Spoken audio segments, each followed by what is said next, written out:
Hey everyone, Wyatt here from Winnipeg Historical Fencing Club. This is my interpretation of the 6th lesson of the play of the two-handed sword between two bucklers. The lesson goes as follows. The 6th lesson is 2 hawk quarters, robins, with a broken half hawk, a leyng down to the foot, with a contrary hand, and this is the first laying it down. So I have this as a type of solo flourish, rather than a partner drill, based mostly on that it has the laying down of the sword, which I think is something you probably wouldn't want to do with a partner attacking you. And also because the lessons before that were specified as chases, which is a type of offensive drill, or offensive lesson. So, getting right into it, the first actions here are 2 hawk quarters. So I can do this 2 different ways in my type of interpretation. So the first is with 1 step and 2 attached on the same line. So you have your hawk followed by your quarter down the same line with a step.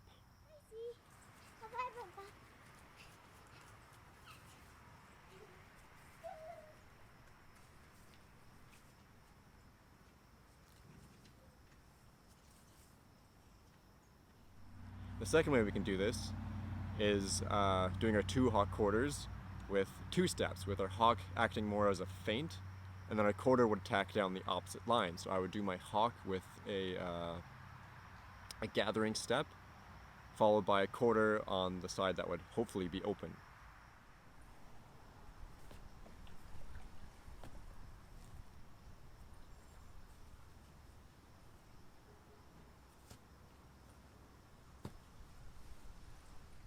And then we get to the word robins. So this one isn't seen at all in the text except in this passage here.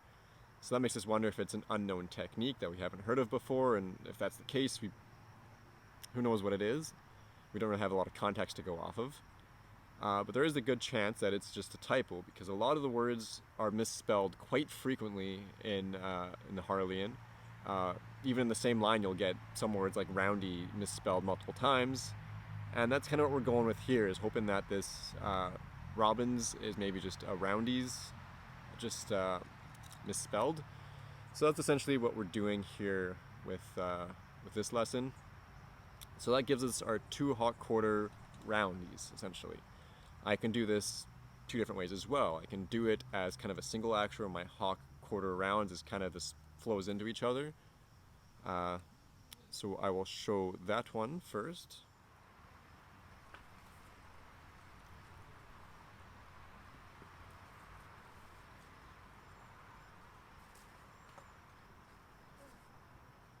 So in that one, my quarters kind of just flow into a roundy. The other way I can do that is do my hawk quarters first, and once my quarter is cut all the way through, come back up and around for another set of roundies.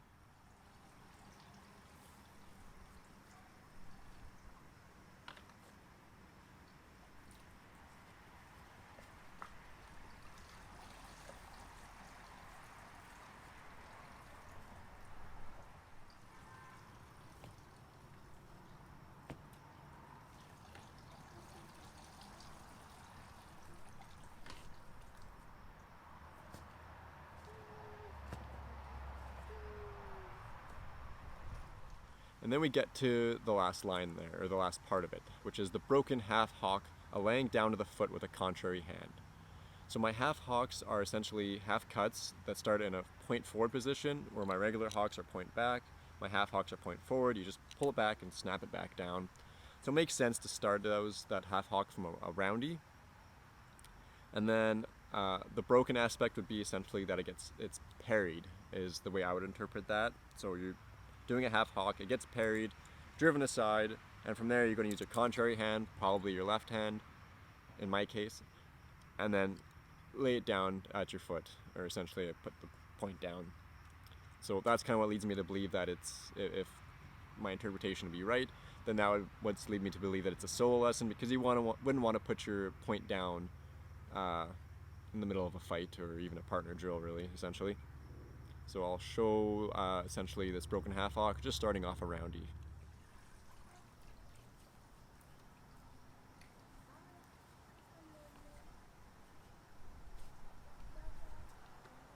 So this gives me a couple options of how to do this lesson. I will do mine with a hawk feinting with a half step, doing a quarter blow, doing that twice essentially, doing my roundies, and from there my broken half hawk.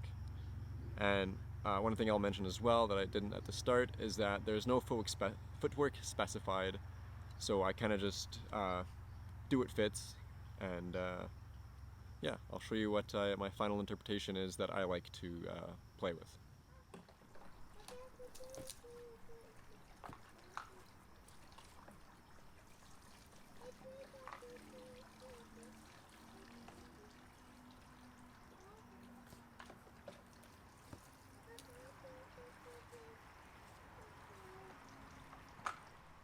Thanks, and I hope you liked the video. If you have any questions or comments, please ask. And if you have your interpretation, please share. I'd love to see it. There's a lot of different interpretations of English longsword out here, and the more we share them and more that we play with them, the more we can try to figure out what makes sense. So, thanks.